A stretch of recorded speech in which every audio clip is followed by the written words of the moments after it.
Welcome to Unapologetically Sensitive, a place to find connection and a sense of belonging, where you can learn, relate, laugh, and maybe even live a bolder, brighter life. I'm your host, Patricia Young. This is a weekly podcast where we talk about sensitivity and the richness that it adds, the strengths we have because of our sensitivity, and some of the challenges it poses as well. The information in this podcast is not a substitute for help from a licensed mental health professional. Hey there. To the creatives, healers, sensitives, and deep thinkers, welcome. This episode is with Debbie Reber, and we're talking about parenting differently wired kids. I love this conversation that we have, and some of the things that we talk about are, as parents, we have these expectations before we have a child about what we think parenting is going to look like. And then when we have a child who is different than us, could be that they're an HSP, they're not an HSP, a highly sensitive person.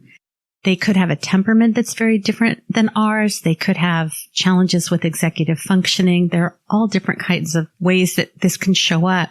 And how, as parents, we have an opportunity to either hold fast to our ideas about what we thought parenting was going to look like, or to really learn about our child or our children and to really learn from them and to find a whole new way of parenting. It's really a rich conversation.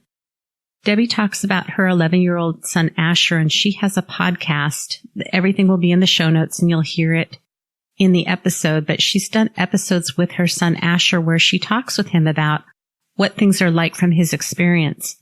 We talk about scaffolding. What is it and why is it important? We also talk about parents often have a very authoritarian point of view with parenting. They have goals for their kids. And Debbie talks about the goal that we really want for our kids is, as adults, we want them to have a sense of agency, control, and self-direction. So we talk about how parents can support their differently wired kids. And we talk about culturally, our culture doesn't really respond well if a kid is crying, and if a baby is crying and we pick them up, we're told that we're spoiling them or we're indulging them. And what we know from neuroscience is we're helping them form attachments and to be healthy. Or if our kids want to be in our beds with us, what does that mean? And so we really look a little bit at the messages that we get from culture when we're told that we're spoiling or indulging our kids, when what we may be doing is actually meeting their needs in a very important way that create security and healthy adults. We also talk about how often with parenting we can get obsessed with timelines and milestones and comparing, and how that impacts our parenting and our kids when our kids are operating on a different time frame than everybody else is. Debbie gives some great resources for some books that you can find in the show notes at unapologeticallysensitive.com. We talk about executive functioning and lagging skills, what it is, and we talk briefly about some of the ways that those things can be addressed. And then at the end, Debbie gives a message to parents who are parenting kids who are differently wired, and a message to kids who are differently wired. It's really a very rich interview. I'm going to read you Debbie's bio, but what it doesn't say is that she's written 10 books. She's had Dan Siegel and Ross Greene on her podcast. Yeah, I'm kind of at a loss for words. So let me tell you a little bit about Debbie. Deborah Reber is a parenting activist, New York Times bestselling author, podcast host, and speaker who moved her career in a more personal direction in 2016 when she founded Tilt Parenting, a website, weekly podcast, and social media community for parents like her who are raising differently wired children. The Tilt Parenting podcast has grown to be a top podcast in iTunes Kids and Family category, with more than 1 million downloads and a slate of guests that include high-profile thought leaders across the parenting and education space. A regular contributor to Psychology Today and Attitude magazine, Debbie's newest book is Differently Wired: Raising an Exceptional Child in a Conventional World. In November of 2018, she spoke at the TEDx Amsterdam, delivering a talk entitled Why the Future Will Be Differently Wired. And I've got links to her TEDx talk in the show notes. I really hope you enjoy this episode. I just really loved it. All right, and on to the show. Hey, Debbie, welcome. Hi, Patricia. I'm so excited to have you here today. Thank you so much for taking the time to join us. Oh, my pleasure. I love talking about this stuff. So I'm really looking forward to having this conversation with you. I think it's really amazing how when we have personal experiences in our life, how that really can propel us and create passion to really want to provide education and understanding for lots of other people. And it feels like that's what your experience has been as well. Yeah, absolutely. I've always kind of created what I needed, what didn't exist that I would have wanted for myself. And I'm actually so grateful that for the first time ever, kind of all my worlds, including my parenting world and my professional world, have all collided in a really wonderful way. Sure. I've already read your bio to the listeners, but do you mind just taking a minute and just talking a little bit personally about what got you passionate about what you're doing and why you have your podcast and whatever you feel comfortable talking about as far as Asher goes? Sure. Yeah. So I used to work in kind of the teen girl advocacy space. So I used to do a lot of work to try to help young women and girls develop more confidence and build their self-esteem. And I was really, and I still am passionate about that community. But then I ended up having this son, not a girl.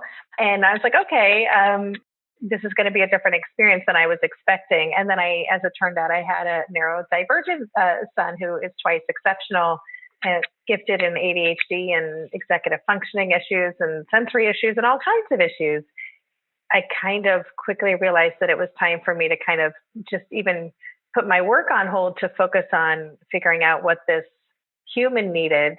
But then in the process of that, really started my own education about, what doesn't exist for parents like me and how lonely and isolating this journey can be and how hard it can be to find resources. And so once I kind of got out of the really thick mud that I was wading through, and I started to come to the other side and I started to find a path for us that was working, I took all those skills of writing and communicating and sharing resources with others that I used to do in the teen girl space, and I applied it all towards parents like me. And so I launched Tilt Parenting just over 3 years ago, really to create a powerful resource where parents could easily access inspiring information, could feel right away like they're connected to a bigger community and that they're not alone. And the podcast was just, you're a podcaster, the power of this medium.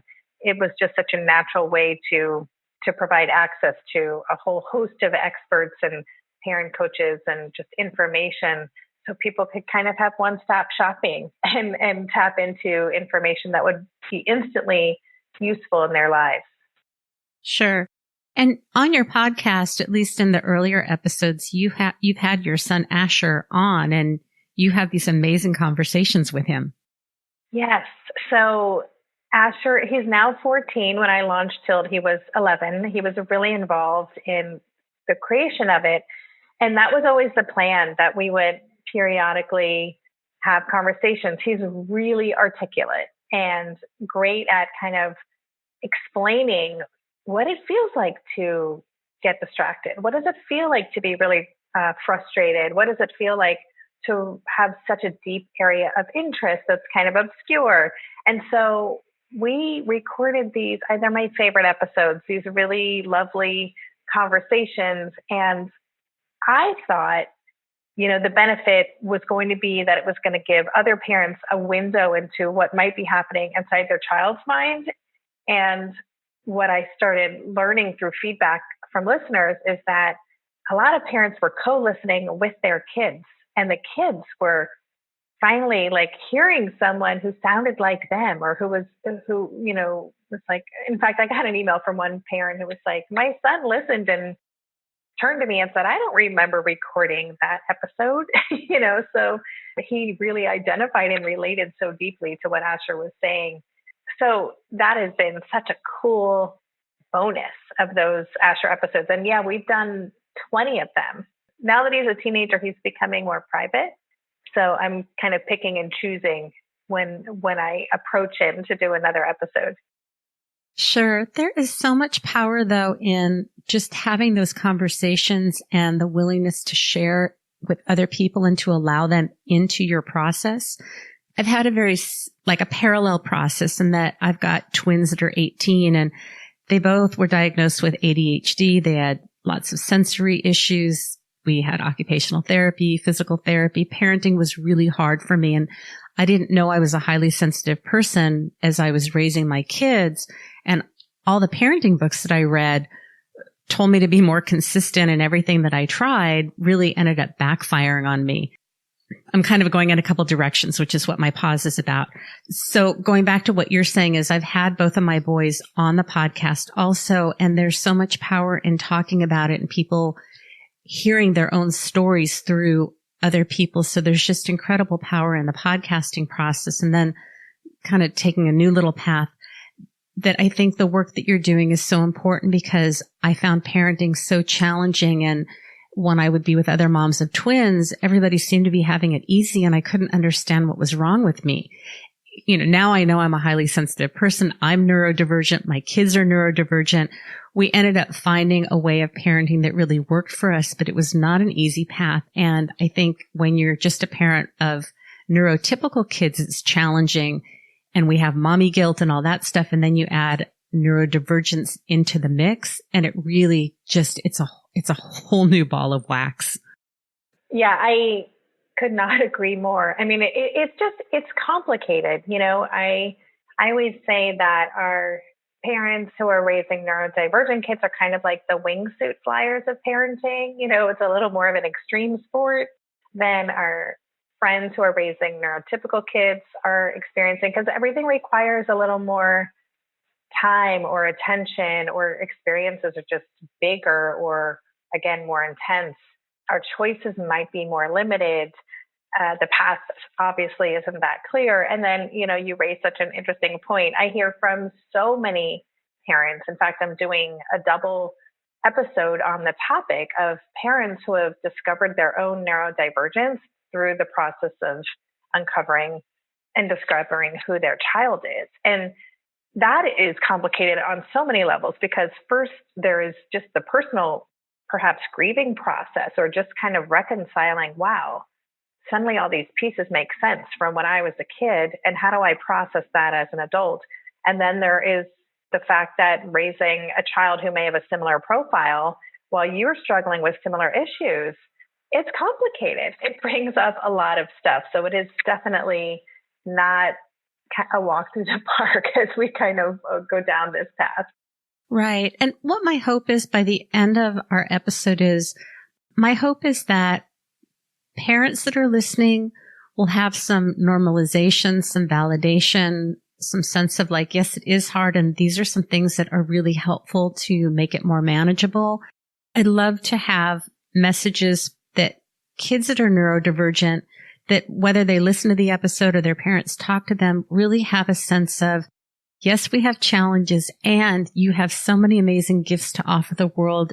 We're going to come from a strengths-based perspective, because I really think that everybody has their challenges and we have choices in how we navigate the world, and we learn tools to make it easier. And yes, there are bumps. I'm not talking about perfection and a happy, blissful, perfect life.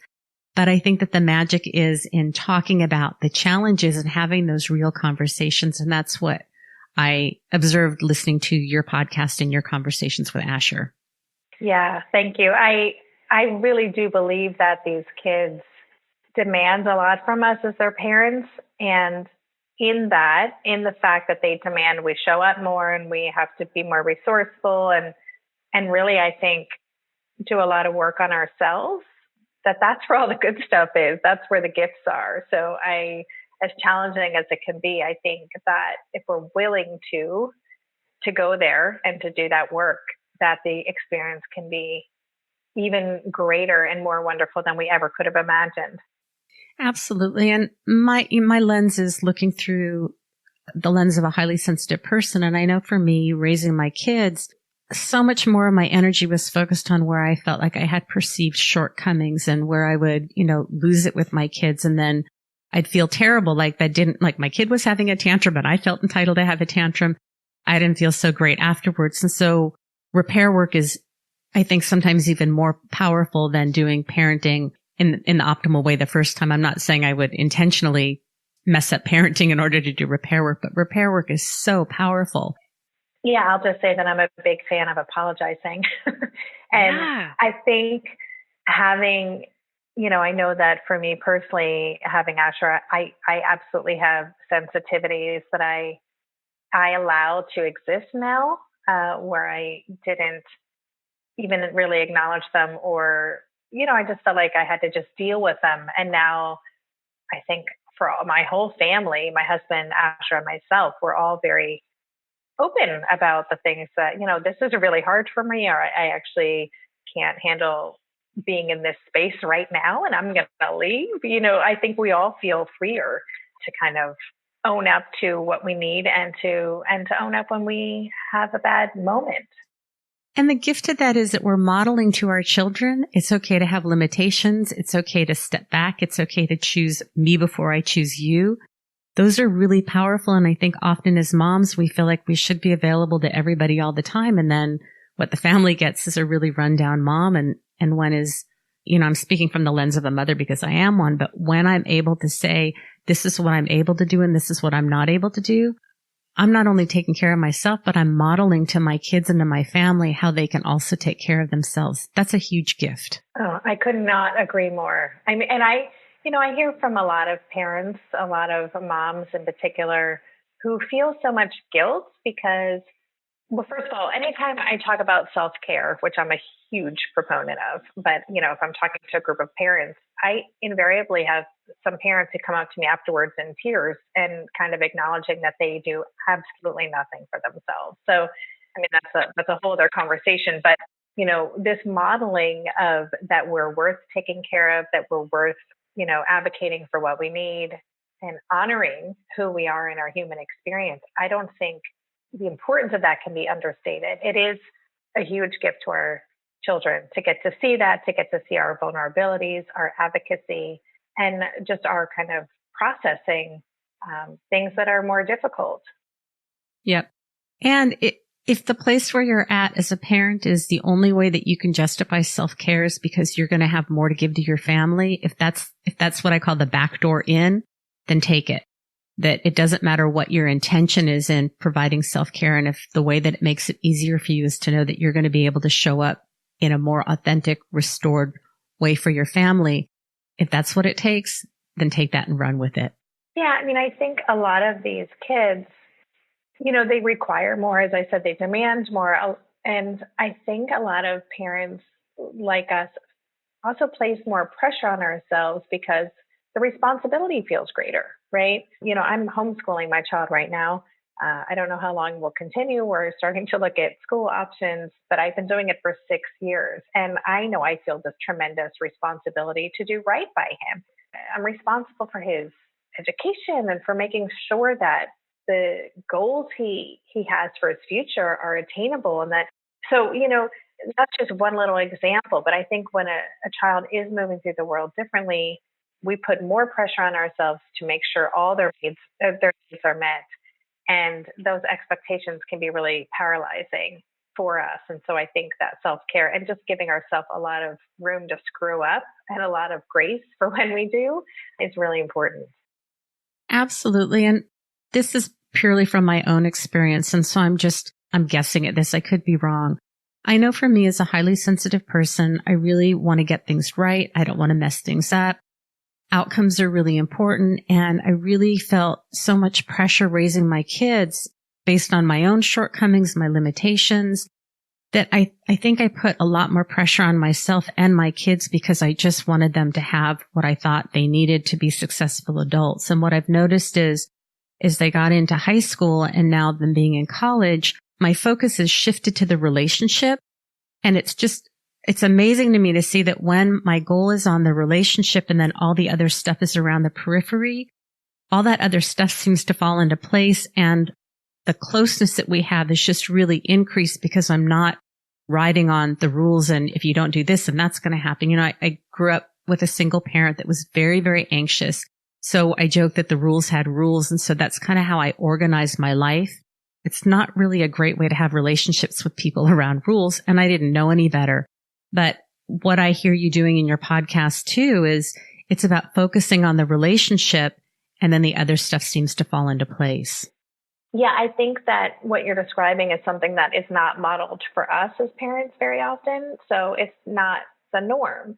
The norm is that we do have rules, and we have, very kind of strict parameters for what school needs to look like, or what grades need to look like, or what our relationship with our child needs to look like. And I too, when I get caught up in that, is when things start to fall apart here for everybody. So that's something I'm really working on. And I certainly noticed in these 6 years of spending this pretty intense one-on-one time with Asher in our homeschooling, that when we have problems, it's because I'm trying to control everything. And when I can focus more on him as an individual, I talk about being fluent in his language and really focus on our connection and really seeing him for who he is on any given day and prioritizing the connection that we have together. That's when actually the other learning can happen. That's when the intrinsic motivation is more likely to show up. And it just feels so much better for everybody involved, So the best example that I can give, and I've talked about this before, is that starting in late high school and through college, one of my sons made some choices to engage in behavior that it violates what our family values are. But he was close to that age where I could tell him to not do it, and I know that he would go out and sneak. So that really wasn't going to work for me, the authoritarian type of parenting. I just don't think it's effective with my kids. And so what we've done is we've talked about what does he engage in? What are the reasons he engages in it? We've set limits for our family of these are the things that are acceptable. This is not acceptable. What you choose to do in these circumstances, we don't have control over. And what I can tell you is my son communicates with me about what he's doing and what's working and what's not working. I'm sure he doesn't tell me everything. He's almost 19. He's not supposed to. And because I didn't focus on this behavior and trying to control his behavior, it has opened up tremendous depth in the relationship. And so I'm wondering, I've heard some of your episodes with Asher. Can you talk about how this looks like in a parallel process? Because what I saw you doing with Asher is the same thing, talking about the challenges. So it becomes about the relationship and the choices that he makes as opposed to you're doing this, you're not doing this, and making it about rules. Yes. First of all, I love that philosophy that you've used, and it's something I'm thinking a lot about. I've been reading and rereading the book The Self-Driven Child by Ned Johnson and Dr. William Stixrud, which was a game changer for me and has really helped me think differently about just that control piece and realizing the power of a child feeling like they do have control, and that we're not micromanaging them or using that authoritative parenting strategy that so many of these kids will push back on. Even just in terms of our schooling, and I don't know if this is the example you're thinking of, and if there's something specific you want me to mention, let me know, and I'm happy to talk about it. But even with regards to schooling, for example, writing is something that is challenging. Asher is a really great writer, a great command of the English language, but if you ask him to write an essay on something that he doesn't want to write about, it could be months of battles. And it used to be something that I would, hound him, and we have to do this. And, I was just so fear-driven and concerned about, well, what would this look like if he doesn't know how to write an essay? What's going to happen when he has to apply to college? And, kind of spinning out with all of that. And I finally realized that wasn't going to work. And so I stopped and I basically said, listen, I know how to write an essay. So I don't need this class. And I trust you to make your own decisions about this and to learn from mistakes that you make. So I'm available to you if you want help researching alternatives to the writing class you're taking.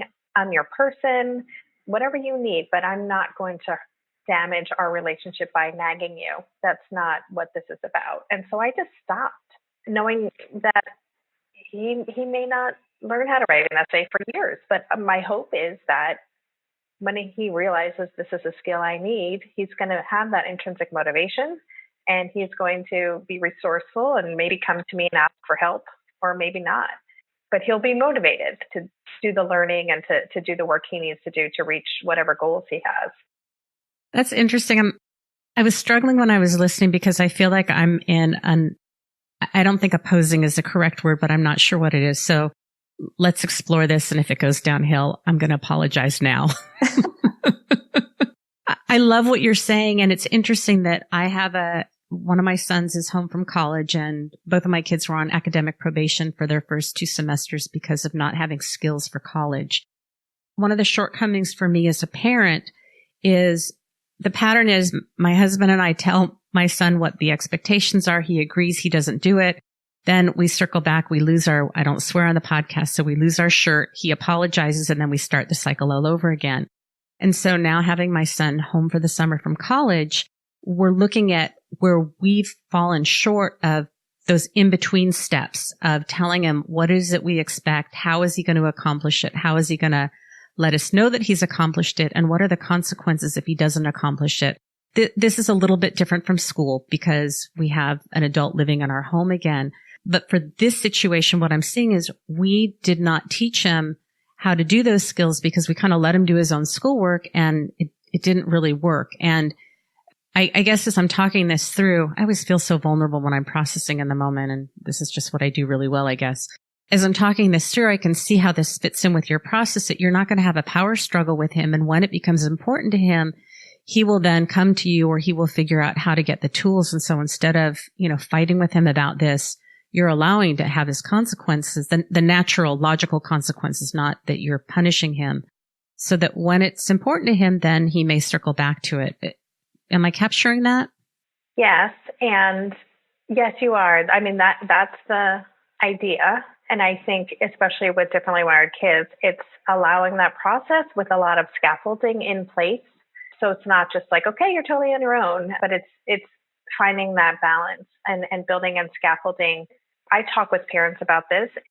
It feels risky, right? Because there are no guarantees that motivation is going to kick in when it would really benefit them when they go to college or whenever, they start their first job. I always try to keep going back to ultimately what the goal is, right? Is for him and for all our kids to be adults who have a sense of agency and a sense of control and self-direction. They do have that motivation, that they can find their purpose, that they can find a way to work in an area that resonates with their strengths. I don't believe for me personally that Asher would get there if I continued to hound him and to micromanage his process. For me, the stakes are a little lower because he's younger. And if he kind of crashes and burns in some classes, it's not as big of a deal, I know, as if you're losing job after job in your mid-20s. But I feel like it's creating the foundation for what our ultimate goal is. Again, knowing that there are no guarantees.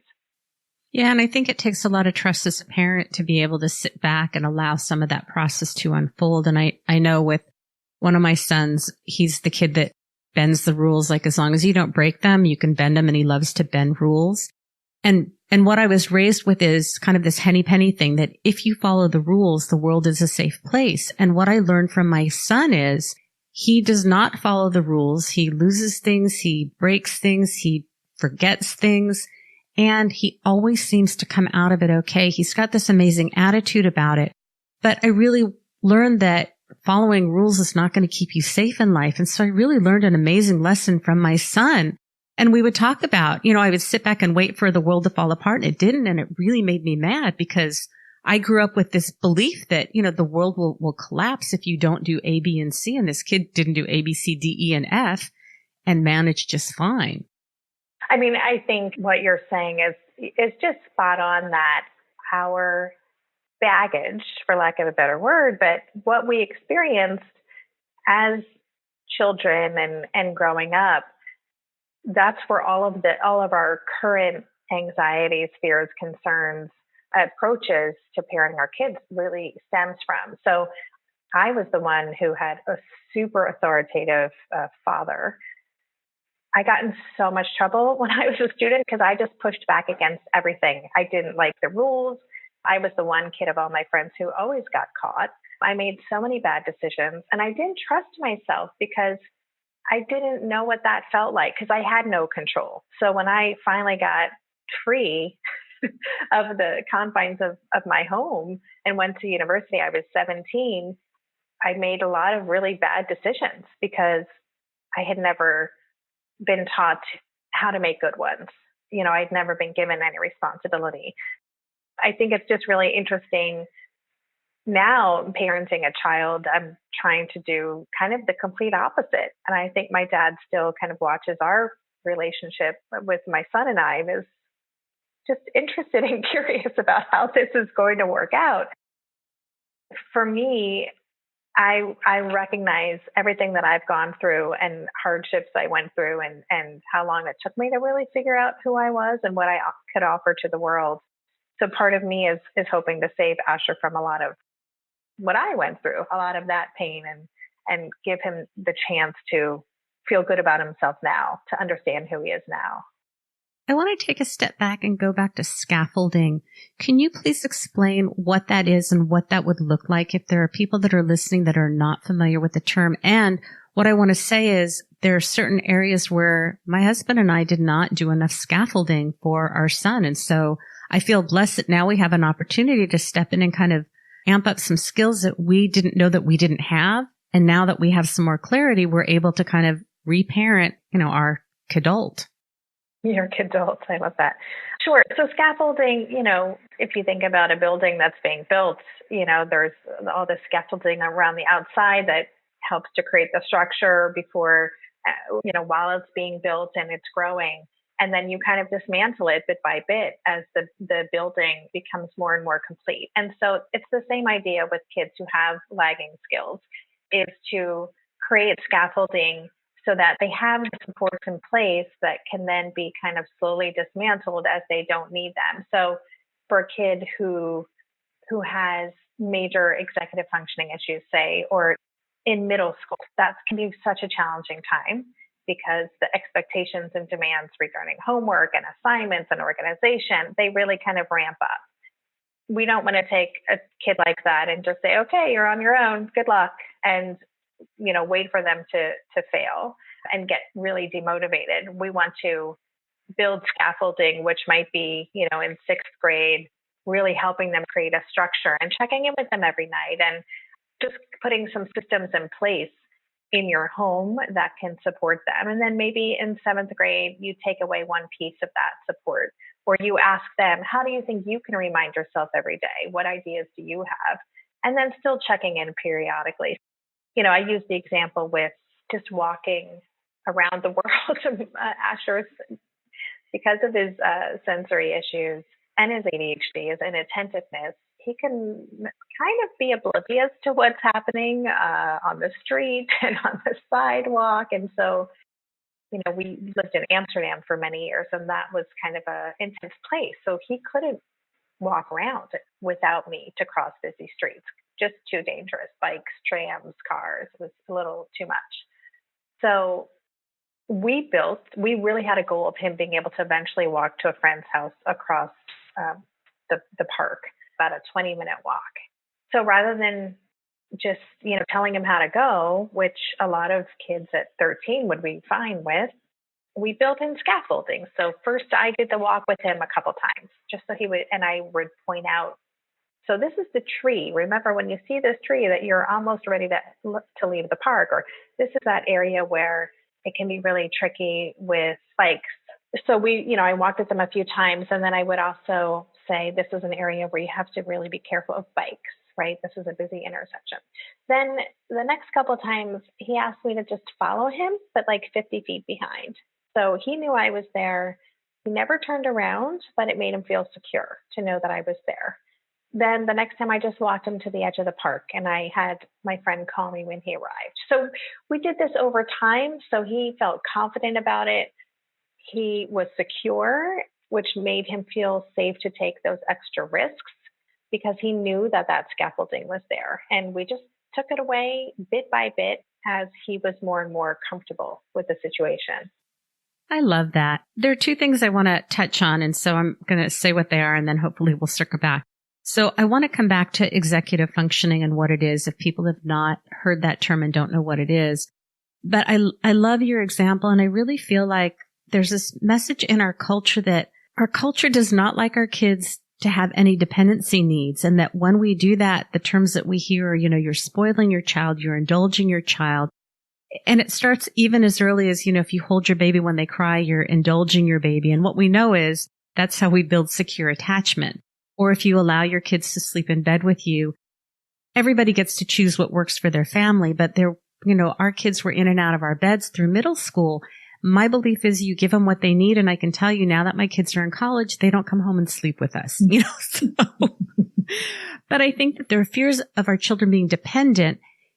And there's this push to get them incredibly independent, but we really don't focus on what the child's need is. And the example that you gave with Asher is, he let you know what he needed from you and you were able to provide that and then pull back and pull back and pull back. And now he doesn't need it.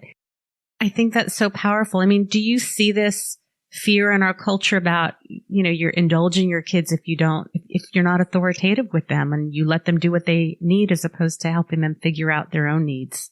Yeah, absolutely. And I think it's just the parenting culture in general. We're kind of obsessed with timelines, right? Like what we're able to do when or what our kids should be able to do. And there's a lot of comparison that happens. And then if our kids aren't as independent as other kids are, then there might be judgment from those parents. And so, yeah, I think it's really unhealthy. I think the approach that every parent would be wise to take, whether your child's neurodivergent or not, is to know who your child is, and to meet them where they're at, because even a neurotypical kid is going to develop in some way asynchronously, like their emotional lives might be more advanced than their cognitive at some points and vice versa. And the important thing is to know who our kids are, to always be working towards that goal of a sense of agency and security and confidence. But I think pushing kids to do things before they're ready, we know backfires, even learning wise, right? How many parents we hear about are trying to push their kids to accelerate or to be taking more advanced classes. And if kids have a negative learning experience, they're going to really not want to learn more about that subject. It's really important for a child to feel that sense of, I'm ready for this, and to feel that their parents or others aren't judging them for not meeting some milestones or timelines that are really arbitrary. Yeah. And I think that that's also where that sense of, as adults, I mean, I struggle with this, what I do is not enough. I'm not good enough, no matter how much I accomplish or succeed. It's not good enough. I think that has roots very early in childhood when I think our well-meaning parents want their kids to meet these milestones because it means something to the parent and it's not about what the child's needs are. And so when we also push our kids, the message is that there's not value in them being exactly who they are in their process. And so I think that well-meaning parents can create this sense of inadequacy and perfectionism in kids. And the perfectionism isn't about being perfect. It's about how much we feel like we're not meeting the mark. That's exactly right. And I think it takes effort to even consider these things. Like, again, we're not trained, for lack of a better word, but we're not encouraged, or it's not modeled for us as parents to take a step back and say, okay, I'm really going to do a deep dive in who my child actually is and all these aspects of their life and what would serve them best and what would support their development in a healthy way. That's just not the way we do things. In this culture, especially in the US, it's just not what we do. We put our kids in school. We look for acceleration, advancement. We're always looking for the best that will, the search for prestigious colleges starts at really young ages here. I think it takes a lot of effort to decide to get off that treadmill and say, I'm going to have a more individualized experience here, and one that is more looking at the whole child, looking at who my child really is, and start from that point. Right. So let's go back to executive functioning. Can you talk about what that is and maybe some specific examples on how that shows up? Because this also shows up if you've got kids that are highly sensitive. Sure. So executive functioning, it's been described to me as being kind of the command central of the brain. So it's the part of your brain that is responsible for any number of functions. And I think I've heard there are 10, there might be more than that. And I don't know all 10 off the top of my head, but they're things like planning and organizing, task initiation, emotional regulation, time management. So all these kind of things, they're basically the skills that enable us to be independent adults, right? To be able to pay our bills on time, organize our day, show up for appointments on time, get started with things that feel hard or overwhelming, and then stay emotionally regulated throughout all of that. And everyone has executive functions, and everyone has some that are stronger than others. And for a lot of differently wired kids, they have lagging skills in a number of executive functions. So I mentioned writing before, that's an example in my house, that I have this kid who's super articulate. He reads the dictionary, like the dictionary's on his bedside table. This kid loves words. Some light nighttime reading. Yeah, I mean, his vocabulary is ridiculous. He's always explaining words to me. And when he's engaged in writing, he can write the most beautiful prose. Yet, when he is asked to write, he's working on a paper about a Kurt Vonnegut novel right now, and he knows what he wants to say. Like, he has the ideas in his head and he can articulate them, but to initiate that task of actually writing and getting that information from his head, and it's not even about using a recording device. It's something, there's a connection that's not happening between that translation of the ideas into a written form in a way that he can share that with other people. And it's paralyzing. That's something that he can certainly develop. He can work on some strategies that can help him get started. But that task initiation can really cause a lot of problems for so many people, because oftentimes in life, we're going to be asked to start something that is unclear or nebulous. And of course, another one that is really challenging is the time management, the planning and organizing can be really difficult. So again, especially for kids who are then going into college and suddenly they've got all these different tasks that they have to make time for and think about, how am I going to juggle these things and not be pulling all-nighters all the time and maybe not getting them done. So those are very specific skills that, again, can be learned. Whereas like slow processing speed is something you can't really do anything about. Executive functioning, you can strengthen, but it takes understanding where the gaps are and then being willing to try different approaches to see how you can strengthen those skills. Yep. And a lot of simple parts of executive functioning that if you can get it into a routine, it gets it out of, I may be using the wrong words, but it gets it out of the realm of executive functioning and kind of into body memory. So things like, I have a place where I always put my keys. So if I come home and I drop something, the phone rings, the dog comes out and runs out the door and I'm not paying attention. My body knows where to put those keys so that I don't spend time scrambling looking for my keys. I mean, that's an oversimplification, but those are some of the ways that we can work with deficits or lagging skills with executive functioning. Yeah, that's a great example. Routines, just setting yourself up for success. And a lot of, especially people with ADHD, it is all about understanding exactly what you need. And you need to start the day with exercise, and that's just what you do. And that can kind of set you off.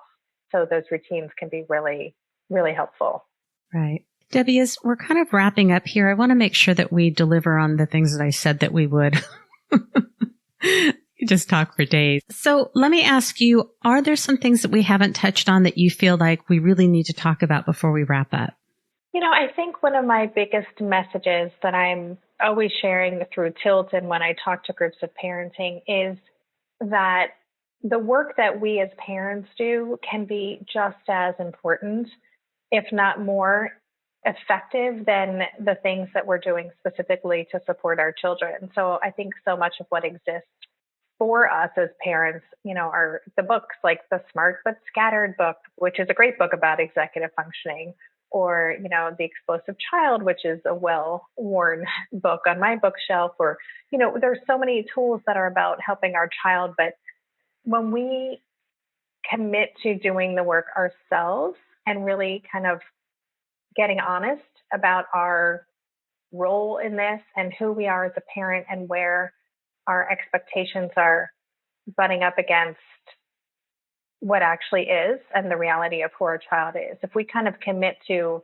uncovering that and processing it, then I have found that can be more profound in terms of supporting who our kids are and creating that family that really thrives. So I hope that parents who are raising kids who are moving through the world differently can find peace in that. And rather than thinking, gosh, this is so much harder than what my friends are experiencing, and I wish this was easier. And, we can kind of go to that place, or we can realize there's so much to enjoy about who my child is and recognize that they're not broken or in need of fixing, but rather they're actually have incredible gifts and strengths. And how can we really embrace exactly who this person is for who they are, know that they're exactly the person they're meant to be, and kind of shift the thinking in our entire family. And when we're willing to do that and we put in the work, and a lot of it's just intention, because every day we got to set that intention every day to do that. And some days we'll do better than others. But even setting that intention can really change the whole dynamic in our family and how secure our kids feel and how positive we can all feel as a family. Absolutely. And I think what happens is when we are preparing to be parents, we have this idea and this expectation of what parenting is going to look like. And then we have a child or children that are wired differently than we are, have different temperaments, or are neurodivergent. I mean, it shows up so many different ways. And then as parents, we have a choice. Do we want to get our child to conform to what our preconceived notions of parenting are, or are we willing to really take a leap of faith and to step back and really learn about our kids and what they need, and to allow them to guide and lead us through this process? We're still the parents. It's not that we're abdicating parenting responsibilities, but instead of going, I'm the parent I know, we're saying, you're wired really differently than I am, and I really want to get to know how you navigate through the world, and I want to learn ways to really connect and support you in your unique path, which is different than mine and what I thought parenting was going to look like. It's a challenge. And in spite of the struggle and the grief and being in uncharted territory, the capacity to have these amazing relationships with our kids far exceeds the traditional expectations of parenting. Yeah, I couldn't agree more. I mean, it can be such a rich, incredible experience. I mean, I think about my life, and I mentioned earlier that we had lived in the Netherlands for 6 years before returning to the US. And had my child not been differently wired, we would have just stayed. Like, we were in a school for bright kids, a nice little school. We would have just stayed, and that would have been fine, because he demanded more, and that was not working. The situation we were in did not work for him at all. We kind of started exploring other options, and through my husband's job, we're able to make this big change, which turned out to be the biggest growth experience for me personally, but for our whole family. And it continues. We're back in the US. When we make this up as we go along. But that allows for so much more creativity in our lives. It pushes me outside my comfort zone on a daily basis. But I believe that's what life is about. I believe that's where the really juicy stuff is. So I'm grateful. I'm even on the really, really hard days, and I have to look deeply to try to find a little bright spot that I can hold on to that day. I still wouldn't trade any of it, because what it has given to me personally, to my relationship with my husband, I wouldn't trade them in. It's just been an incredible ride. That's just beautiful. And just to close us out, what would you want any child or young person that's listening that is neurodivergent, what message would you want them to know? Wow. Asher always talks about his ADHD as a superpower. I believe that. I believe that having a differently wired brain comes with such incredible, incredible gifts. Focus on those strengths, focus on exploring those and think about, how can you kind of find more joy in being in that space, because you have such incredible contributions to make to the world. I believe wholeheartedly that differently wired kids of today are the ones who are going to solve all the big problems of now and of the future. And it's exciting that companies are starting to recognize the gifts that neurodivergent employees bring into the workplace. I mean, the shift is happening. So for the listeners out there, especially the kids who are neurodivergent, you guys are perfectly poised to be the big change makers. And that's so exciting. So focus on that, focus on your strengths and what you have to share, because we need your gifts. Yeah. And what often feels like our perceived shortcomings, when we are around people that can help support us and see things differently, those really are our superpowers. So the things that you may feel like are wrong with you are really the things that are right with you. That's exactly right. I mean, if you look at all the people who shook up the world in the past, who made the big inventions and the big leaps in technology and philosophical thinking, I mean, these are people who moved through the world differently, who were nonconformists, who were not conventional. Disruptors, the best kind. And that is what we need. So, it can be more challenging when you're a young person, because being disruptive isn't embraced.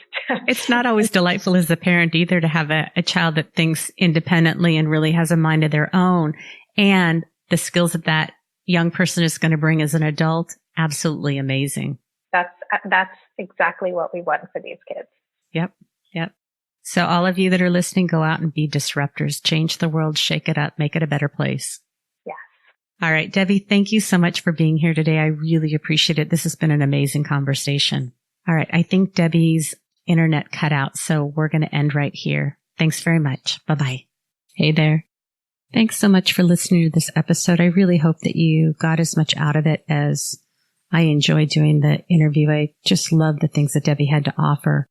One of the things that we didn't really get a chance to touch on that I think is really important, this is something that I learned with my kids and having ADHD. This is from Ross Greene, who wrote the book, The Explosive Child. He's written a number of other books, and Debbie talks about his book. This probably applies to more than just a child with ADHD, but one of the things that happens is the only thing that's consistent with ADHD is it's consistently inconsistent. And both of my kids have ADHD, and on some days they can perform certain tasks and on other days they can't. And before my husband and I knew that the kids had ADHD, it really can look like the child is being willful. You did it yesterday. How come you can't do it today? And then there's fits and tears and crying, and that's just from the parent. Well, me. I mean, it's really hard as a parent when you can't understand. You have these expectations that your child should be able to do something and they don't. And you can't understand, well, if you did it yesterday, why can't you do it today? And for us, learning about some of the differences that our kids had in how they were wired and how we needed to adjust our parenting really made a difference. And I'm probably going to get this a little bit wrong, but Ross Greene talks about kids do the best that they can. And I think that when as parents, we don't know that our kids are having lagging skills, I tend to use the word deficits, and I think lagging skills is probably less stigmatizing. So I'm going to try and use the word lagging skills. When our kids have lagging skills and we don't understand it, and as a parent, we're expecting our kids to function like neurotypical kids, and they don't, we feel like they're being manipulative, they're being willful, they're intentionally not doing things, and they may just not have the skills or ability. And if you have a child that's highly sensitive, they may be having problems with emotional regulation and they get overwhelmed and overstimulated. It was really common for my kids to do very well at school, and then they come home and have meltdowns. And initially that was really hard for me because I felt like you guys can hold it together. Why is it that, you come home and we get the fallout? What I learned is kids sometimes have the ability to hold it together in certain situations, and then they come home and they can't hold it together anymore. And I would much rather have my kids know that there are certain expectations when you're outside of the home. And if you're able to meet those expectations, you're going to do better in life. So, my kids would go to a party, they'd go to a friend's house, the parents would say, oh, they were just great. And then they'd come home and have a full-on meltdown, and I couldn't understand it. Once I understood what was going on, home is a safe place for my kids to fall apart. And the fact that they have the ability to pull it together, again, that's judgmental, and I don't mean to sound judgmental. The fact that they were able to self-regulate and to use tools to behave in socially appropriate and acceptable ways outside of the home, and then come home and just need a place where they could kind of unwind and come unglued. Once I understood that, it really made a difference. And I think that there's an advantage that I have being in the field that I'm in, doing the learning and education that I've done. And my husband came from a very traditional background, very authoritative type of parenting. My orientation is very different. So it really was an ongoing process in our relationship of providing lots of education and reframing about what he was seeing in our kids so that he understood that they were lacking skills, and in order to force them to try and do things. And with one of my sons, I struggled with parenting, and I read all these parenting books and was told I wasn't being firm enough and I wasn't being consistent enough. There may be some truth to that, but what I really believe is I intuitively came up with a way of parenting. It turns out that it's Ross Greene's collaborative problem solving, CPS. I think that he has something that he's calling it a little bit differently these days. I intuitively found that, and it really ended up working. And I think when we have kids that are highly spirited, they're wired differently, we need to find ways to make it peaceful in the family, to honor and respect them. What I had thought was I was being permissive and giving in because I just couldn't stand to have another battle. What I found out once I found out about collaborative problem solving is I actually had adapted to something that was very helpful and worked really well in our family and with our kids. And it's an effective parenting style. At least it was for me. So I just give you this information because parenting can be really, really challenging. And we have our own stuff as parents. We've got the stuff that we grew up with, and then trying to wrap our heads around how do we parent these kids that are really different than we are, and things that may come very easily to us and our kids struggle with it. It just seems from our perspective, if they would just do whatever, that they would function well. And it's about so much more. So my hope is that after listening to this episode, you can bring more compassion to yourself, more compassion to your parenting, more compassion to how your child or children are, and to really be open to learning new ways, because it's really about the relationship that we have with our kids and with other people.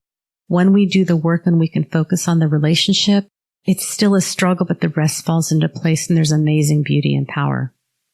If you're enjoying the podcast, you really can help me out by rating and reviewing in iTunes. If you listen on your iPhone, you can scroll down in the app. You can rate it with the number of stars you feel like it's worth. If you can write an actual review, that really helps other people find the podcast. When people go looking for a podcast, when it has a lot of reviews, it feels like it's more credible. If you go to the show notes at unapologeticallysensitive.com, I've got instructions on how you can go into iTunes and rate and review the podcast. Thank you so much for being here and listening. I really appreciate each and every one of you. We're all doing the best that we can. Remember, sensitivity is nothing to apologize for. It's our superpower. Have a blessed day.